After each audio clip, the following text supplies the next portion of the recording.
നമസ്കാരം, സ്റ്റാർട്ട് ന്യൂസിലേക്ക് സ്വാഗതം. ഞാൻ ഷാജി കുഞ്ഞുമോൻ. പ്രധാന വാർത്തകൾ.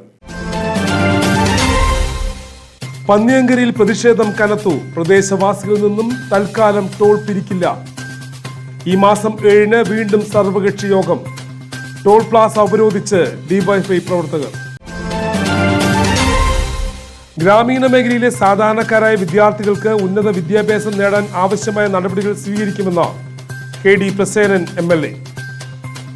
സാധാരണക്കാരായ കുട്ടികൾക്ക് കൂടി മെഡിക്കൽ എഞ്ചിനീയറിംഗ് മേഖലകളിലേക്ക് കടക്കാനുള്ള സാഹചര്യം നമ്മുടെ നാട്ടിലുണ്ടെന്നും KD പ്രസേനൻ.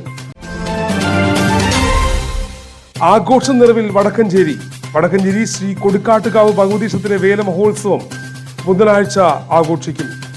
വേല ആഘോഷങ്ങളുടെ ഭാഗമായി ഉയർത്തിയ ബഹുനില പന്തൽ ദീപാലങ്കൃതമായി. പ്രതിഷേധം കനത്തു. പ്രദേശവാസികളിൽ നിന്നും ടോൾ പിരിക്കുന്നതിൽ നിന്നും കരാർ കമ്പനി പിന്മാറി. ഈ മാസം 7-ന് സർവകക്ഷി യോഗം.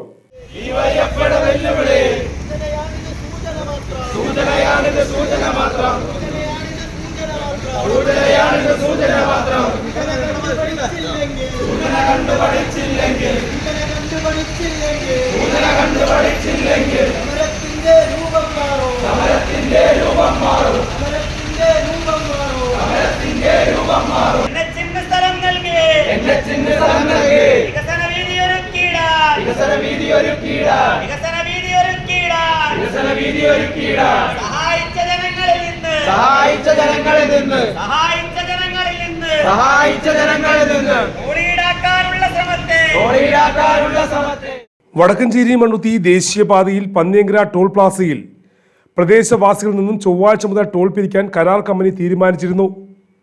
എന്നാൽ രാവിലെ തന്നെ പ്രതിഷേധവുമായി ഡിവൈഎഫ്ഐ പ്രവർത്തകരെത്തി. സമരത്തിന് ഐക്യദാർഢ്യവുമായി PP സുമോദ് MLAയും സ്ഥലത്തെത്തി. പന്നിയങ്കരയിൽ ജനങ്ങളുടെയും നാട്ടുകാരുടെയും ആവശ്യമെന്ന് പറയുന്നത്, രാഷ്ട്രീയ പാർട്ടികളുടെയും ആവശ്യമെന്ന് പറയുന്നത് 10 കിലോമീറ്റർ സൗജന്യമായ നിരക്കിൽ പ്രാദേശിക വാഹനങ്ങൾക്ക് ടോൾ അനുവദിക്കണമെന്നതാണ്. അത് ഇപ്പോൾ 7.5 അനുവദിച്ചിട്ടുള്ളത്. അത് പോരാ, 10 എന്നതാണ് നമ്മൾ പറയുന്നത്. ആ നിലയിലേക്കുള്ള സമരവുമായി ഇവിടെ യുവജന പ്രസ്ഥാനം, DYFIയും രാഷ്ട്രീയ പാർട്ടികളും ഒക്കെ മുന്നോട്ട് വരികയാണ്. തീർച്ചയായും ജില്ലാ ഭരണകൂടത്തിൻ്റെ ശ്രദ്ധയിൽ, കലക്ടറുടെ ശ്രദ്ധയിൽ ഈ വിഷയം പെടുത്തിയിട്ടുണ്ട്. ഉച്ചയോടുകൂടി പ്രശ്നം പരിഹരിക്കപ്പെടുമെന്നാണ് വിശ്വസിക്കുന്നത്.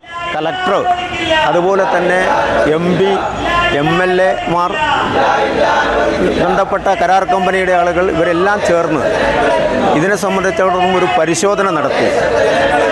ഒന്നും തരില്ല എന്ന് പറഞ്ഞ കമ്പനി 7.5 കിലോമീറ്റർ എന്ന രീതിയിലേക്ക് എത്തി.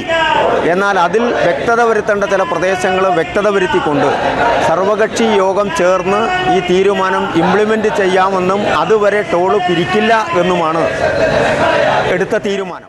കരാർ കമ്പനി അധികൃതരുമായി ചർച്ച ചെയ്തതിനു ശേഷം തൽക്കാലം ടോൾ പിരിക്കുന്നില്ലെന്ന് അറിഞ്ഞതോടെയാണ് സമരം അവസാനിപ്പിച്ചത്.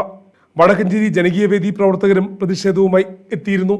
പിന്നീട് ADM K മണികണ്ഠനും tahsildar Saravanan, PP Sumod MLA എന്നിവർ കരാർ കമ്പനി അധികൃതരുമായി ചർച്ച ചെയ്തതിനു ശേഷം ഈ മാസം 7-ന് സർവകക്ഷി യോഗം ചേർന്ന് തീരുമാനിക്കാമെന്ന ധാരണയിലെത്തി.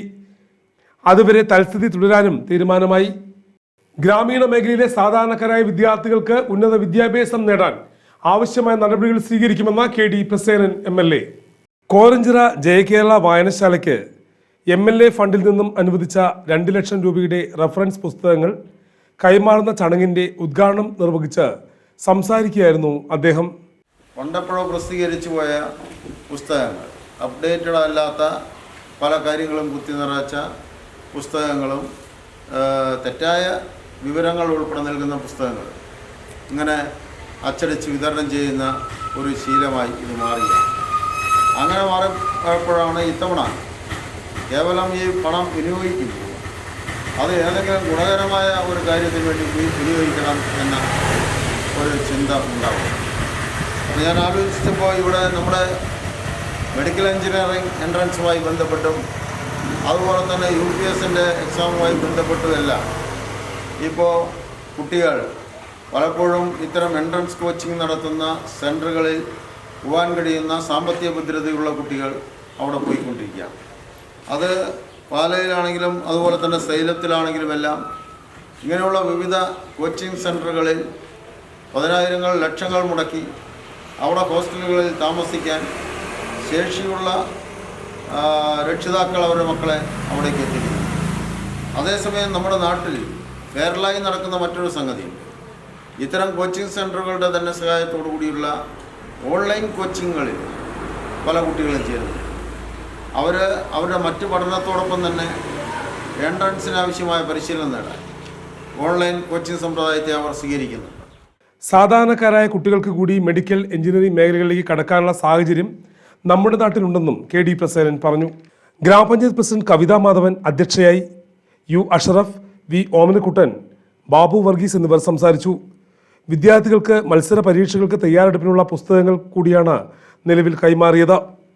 ആഘോഷ നിറവിൽ വടക്കഞ്ചേരി ശ്രീ കൊടുക്കാട്ടുകാവ് ഭഗവതി ക്ഷേത്രത്തിലെ വേല മഹോത്സവം വർണ്ണാഭമായ ചടങ്ങുകളോടെ ബുധനാഴ്ച ആഘോഷിക്കും. ക്ഷേത്രം തന്ത്രി തരണനെല്ലൂർ സതീശൻ നമ്പൂതിരിപ്പാടിൻ്റെയും മേൽശാന്തി രാമകൃഷ്ണ ഭട്ടിൻ്റെയും മുഖ്യ കാർമ്മികത്വത്തിലാണ് ചടങ്ങുകൾ നടക്കുക. വേല ആഘോഷങ്ങളുടെ ഭാഗമായി ചൊവ്വാഴ്ച ഓട്ടക്കുമ്മാട്ടി ആഘോഷിച്ചു. ഏപ്രിൽ 2 കാർത്തിക തിരുനാൾ വേല ആഘോഷം നടക്കും. കേരളത്തിലെ പ്രശസ്ത വാദ്യകലാകാരന്മാരുടെയും ഗജവീരന്മാരുടെയും അകമ്പടിയോടുകൂടി കാഴ്ചശീവേലി, വിവിധ ദേശങ്ങളുടെ കലാരൂപങ്ങളുടെ അകമ്പടിയോടുകൂടി ദേശസംഗമം, 6 മണിക്ക് കുടമാറ്റം, 9:30 ഗംഭീര വെടിക്കെട്ട്, മന്നത്ത് ഇറക്കി പൂജ, ദാരികവധം, കളംപാട്ട്, താലപ്പൊലിയോടുകൂടി തിരിച്ചെഴുന്നള്ളത്ത് എന്നിവ ഉണ്ടായിരിക്കും.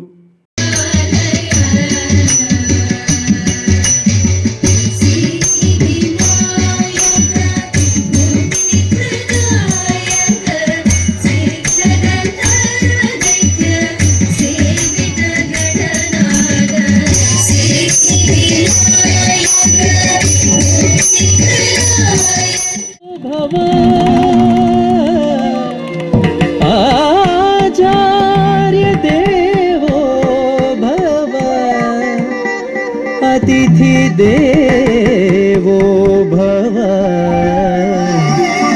अतिथि देवो भव.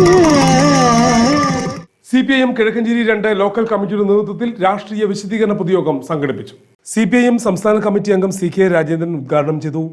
സത്യാഗ്രഹത്തിൽ പങ്കെടുത്തതിന്റെ ഭാഗമായി TMSനെ അറസ്റ്റ് ചെയ്ത് കോഴിക്കോട് സബ് ജയിലിൽ കൊണ്ടുപോയി. സബ് ജയിലിൽ കൊണ്ടുപോയപ്പോൾ അവിടെ കൃഷ്ണപിള്ള ഉണ്ടായിരുന്നു. കൃഷ്ണപിള്ള അവിടെ വെച്ചിട്ടാണ് EMS പരിചയപ്പെടുന്നത്. അപ്പോൾ കോൺഗ്രസിനകത്ത് ദേശീയ പ്രസ്ഥാനത്തിന്റെ ഭാഗമായി പ്രവർത്തിക്കുന്ന നേതാക്കൾ കോൺഗ്രസിനകത്ത് തന്നെ ഒരു പ്രത്യേക വിഭാഗമായി പ്രവർത്തിക്കാൻ തീരുമാനിക്കുകയാണ്. കോൺഗ്രസ് സോഷ്യലിസ്റ്റ് വിഭാഗം. ആ കമ്മ്യൂണിസ്റ്റ് പാർട്ടി രൂപീകരിക്കുന്ന യോഗത്തിൽ ഒരുപാട് ആളൊന്നും ഉണ്ടായിരുന്നില്ല. സഖാവ് EMS, Krishnapillai, K. Damodaran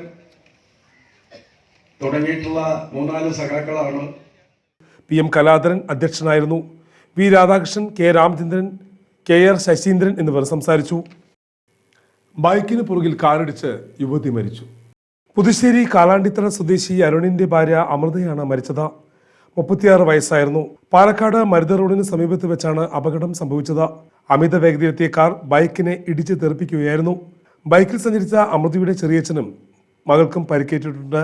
Kasaba police കേസെടുത്തു. പാലക്കാട് പിരിയാഴി കൊടുന്തിരപ്പള്ളി ടിപ്പർ ലോറി കടയിലേക്ക് ഇടിച്ചു കയറി ഒഴിവായത് വൻ ദുരന്തം. കല്ലേക്കാട് ഭാഗത്തു നിന്നും രാജീവ് ഗാന്ധി ആശുപത്രി വഴി കൊടുന്തിരപ്പള്ളിയിലേക്ക് വരികയായിരുന്ന ടിപ്പർ ലോറിയാണ് അപകടത്തിൽപ്പെട്ടത്. അപകട സമയത്ത് കടയിൽ ആളുകൾ ഇല്ലാത്തതിനാൽ വൻ ദുരന്തം ഒഴിവായി. അപകടത്തിൽ കടയുടെ മുൻഭാഗം തകർന്നു. ആർക്കും പരിക്കില്ല. പിരായിരി കൊടുന്തിരപ്പള്ളിക്ക് സമീപം നവക്കോട് സ്വകാര്യ വ്യക്തിയുടെ പെട്രോൾ പമ്പിൽ മോഷണം. 20,000 രൂപയും ലാപ്ടോപ്പും കവർന്നു. ഓഫീസ് മുറിയിലുള്ള ഷട്ടറിലെ പൂട്ട് പൊളിച്ച് അകത്ത് പ്രവേശിച്ച മോഷ്ടാക്കൾ അലമാര കുത്തി തുറന്നാണ് മോഷണം നടത്തിയത്. രാത്രി 11-ന് ശേഷം ജീവനക്കാർ പോയതിനു ശേഷമായിരുന്നു മോഷണം. രാവിലെ ജീവനക്കാരെത്തിയപ്പോഴാണ് മോഷണ വിവരം അറിയുന്നത്. നോർത്ത് പോലീസ് സ്ഥലത്തെത്തി പരിശോധന നടത്തി.